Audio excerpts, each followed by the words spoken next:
Now we will talk about the wind. Ananda, the nature of wind has no form.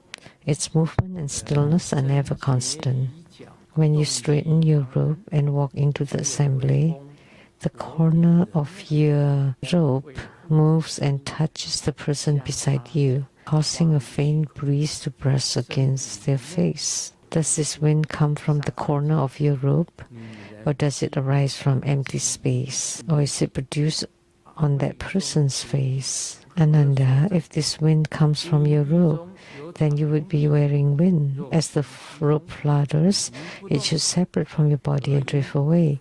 I am letting my robe hang here as I teach.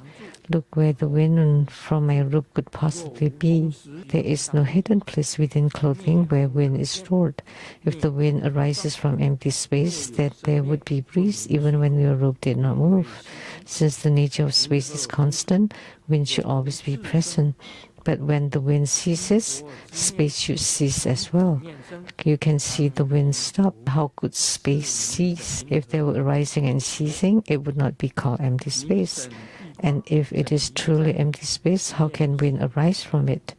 If the wind arises on the face it blows upon, then it should also brush your face. Since you are the one adjusting your clothing, why would the breeze instead strike another person? Observe carefully. You're the one adjusting the robe. The face belongs to another. Space is silent and does not participate in movement.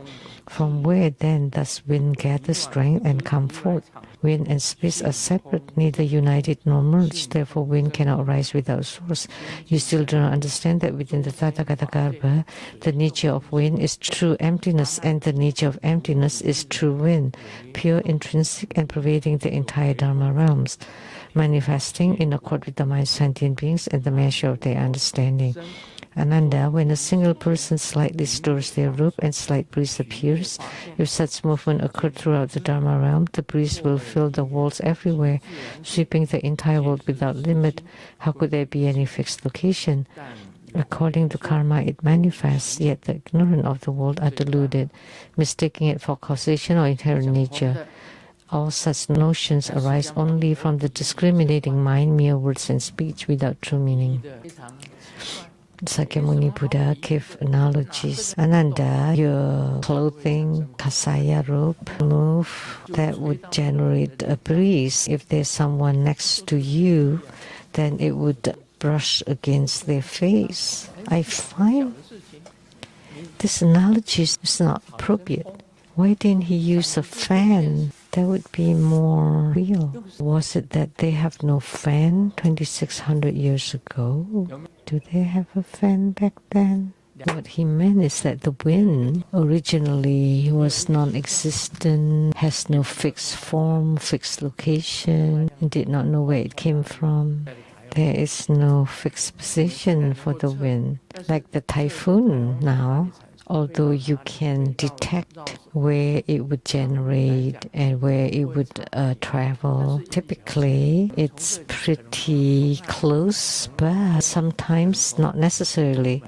So that's why they would track several different routes. That this one will go to Hong Kong, this one to Vietnam, this one would go north. They have certain directions, but they're not always right. Because wind is very unpredictable. They can go anywhere. There may not be typhoon in India. That's why he did not use that. And he did not use the fan either. So it's the corner of the rope. When one is moving, it would generate breeze that would touch somebody's face. So where did the wind come from? From the rope? No. There's no wind in the rope. So that's what it meant here. Is it from the space? No. Then nothing would exist. Everything will move with the wind. If the wind is produced by the rope, then Ananda is wearing wind. Not possible. Like Sakyamuni Buddha was seated on the Dharma throne, and his kasaya robe was just dripping because there was no wind. So the wind is not generated by the kasaya robe or the lama robe. If the wind came from the robe, then Ananda is wearing wind. The wind's all over Ananda. If it's from the empty space, then there would be wind all over the space. Then the space would be called the wind, because the space is not the wind and the wind is not the space. Not possible that it came from the empty space. If there's wind generated by the face, then Ananda would also feel the breeze. So that showed that it's not generated by the face, and not by the empty space, not by the robe, none of them. Therefore, the wind has no fixed location or basis, has no fixed form, and nobody can predict where it would go. Like at the Rainbow Villa, the wind is quite gusty there. Where did the wind come from? You don't know, from the mountains. And it's howling really loudly, like a cry, like a human cry. It's very shriekingly sad, as if all the people have died. If you listen to it quietly, it's very scary, very heart-wrenching, like the wind speaking. Is there wind today? No. Will there be tomorrow? You don't know, right? You don't know. If it comes, it comes. If not, it's not. If it's not coming, you want it come, it would not. And vice versa.